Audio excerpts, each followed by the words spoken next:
Welcome to maths made easy. Okay, school டிபேட்ல இல்லனா parents கிட்டயே ஏதாச்சும் பேசிட்டு இருக்கும்போது நீங்க சொல்ற பாயிண்ட யாரும் தட்டவே முடியாத அளவுக்கு எக்தம் அன்பீட்டபிளா மாத்தணும்னு நினைச்சிருக்கீங்களா? அதுக்கான பதில் நீங்க கொஞ்சம் கூட எதிர்பார்த்திருக்க மாட்டீங்க. அது நீங்க தினமும் படிக்கிற ஒரு சப்ஜெக்ட் தான். ஆமா, மேத்ஸ் தான். என்னது, ஒரு பவர்ஃபுல்லான ஸ்பீச்குள்ள மேத்ஸான்னு யோசிக்கிறீங்களா? வாங்க, அது எப்படின்னு பார்க்கலாம். இந்த சீக்ரெட்க்கு பின்னாடி இருக்கிறது வெறும் வார்த்தைகள் மட்டும் இல்ல. அது ஒரு செம பவர்ஃபுல்லான ஸ்ட்ரக்சர். இத நமக்கு கத்துக் கொடுத்தது வேற யாரும் இல்ல. ஜியோமெட்ரியோட ஃபாதர் யூக்ளிட் தான். சரி, அவரோட ஸ்டூடெண்ட் யாருன்னு கெஸ் பண்ணுங்க பாப்போம். ஒரு மேத்தமெட்டிஷியனா? இல்லவே இல்ல. அவர்தான் உலகத்தோட மிகப்பெரிய தலைவர்கள்ல ஒருத்தர், ஆப்ரஹாம் லிங்கன். லிங்கன் ஒரு லாயரா இருந்தார். ஆனா அவரால் ஒரு கிரேட் லாயரா வர முடியல. அதுக்கு காரணம் ஒரே ஒரு வார்த்தை தான். அந்த வார்த்தையோட உண்மையான அர்த்தம் அவருக்கு புரியல. அந்த வார்த்தை டெமன்ஸ்ட்ரேட்.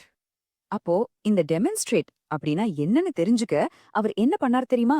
அடேங்கப்பா, யூக்ளிடோட 6 ஜியோமெட்ரி புக்ஸையும் படிச்சாரு.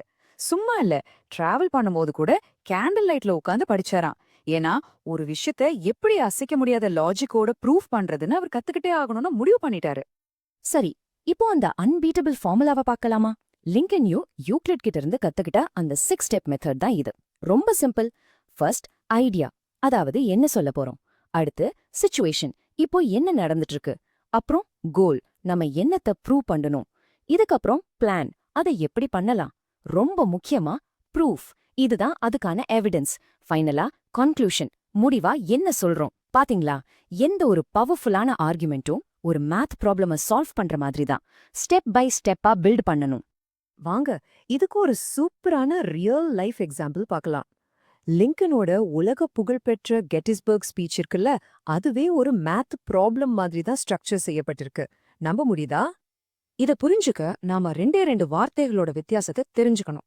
ஒன்னு ஆக்சியம், இன்னொன்னு ப்ரொபோசிஷன். ஆக்சியம்னா என்ன? அது ஒரு யூனிவர்சல் ட்ரூத். கேள்வி கேட்காம நம்ம ஏத்துக்கிற உண்மை.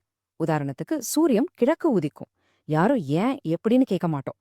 ஆனா ப்ரொபோசிஷன் அப்படி இல்ல. அதை நாம தான் ப்ரூஃப் பண்ணணும். உதாரணத்துக்கு, சிஎஸ்கே தான் பெஸ்ட் ஐபிஎல் டீம்னு நான் சொன்னா நீங்க சும்மா ஏத்துப்பீங்களா? மாட்டீங்கல்ல. நான் அதை ஸ்டாட்ஸ் வச்சு ப்ரூஃப் பண்ணணும். அதுதான் ப்ரொபோசிஷன். லிங்கன் காலத்துக்கு முன்னாடி all men are created equal, அதாவது எல்லா மனிதர்களும் சமம்ங்கிற ஐடியா ஒரு ஆக்சியம் மாதிரி தான் பார்க்கப்பட்டுச்சு.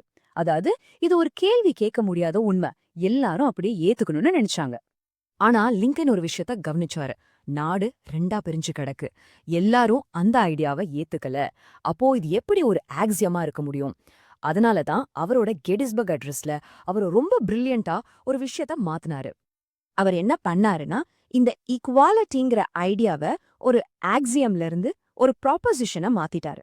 அதாவது இது நாம ஏத்துக்க வேண்டிய உண்மை இல்ல, இது நாம ஒன்னா சேர்ந்து ப்ரூவ் பண்ண வேண்டிய ஒரு விஷயம் அப்படின்னு சொன்னாரு.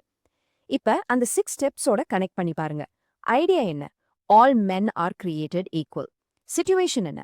ஒரு பெரிய சிவில் வார். கோல் என்ன? இந்த ஐடியாவை நம்புற ஒரு நாடு நிலைச்சு நிக்கும்னு ப்ரூவ் பண்ணணும். அதுக்கான ப்ரூஃப் அந்த போரே தான். கன்க்ளூஷன், ஒரு புதிய சுதந்திரம், a new birth of freedom.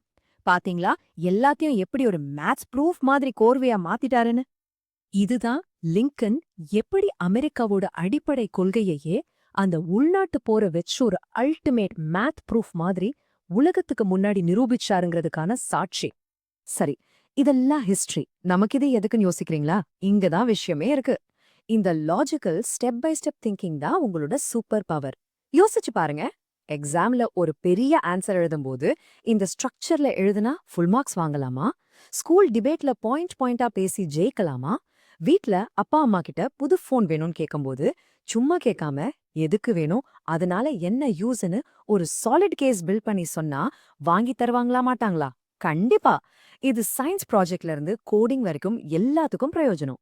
So நீங்க சொல்ல வர்ற விஷயத்த இப்படி ஸ்டெப் பை ஸ்டெப்பா ஒரு மேத் ப்ரூஃப் மாதிரி பில்ட் பண்ணா உங்க ஆர்குமெண்ட் ரொம்பவே ஸ்ட்ராங் அண்ட் பெர்சுவேசிவா இருக்கும். இது உங்க லைஃப் லாங் கூட வர்ற ஒரு ஸ்கில். இப்போ நீங்க சொல்லுங்க, உங்க லைஃப்ல நீங்க ப்ரூவ் பண்ணணும்னு நினைக்கிற அந்த பெரிய ப்ராபோசிஷன் என்ன? வீடியோவை லைக் பண்ணுங்க, மேத்ஸ் மேட் ஈஸி சேனல்ல சப்ஸ்கிரைப் பண்ணுங்க, லேர்னிங்க நிறுத்தாதீங்க.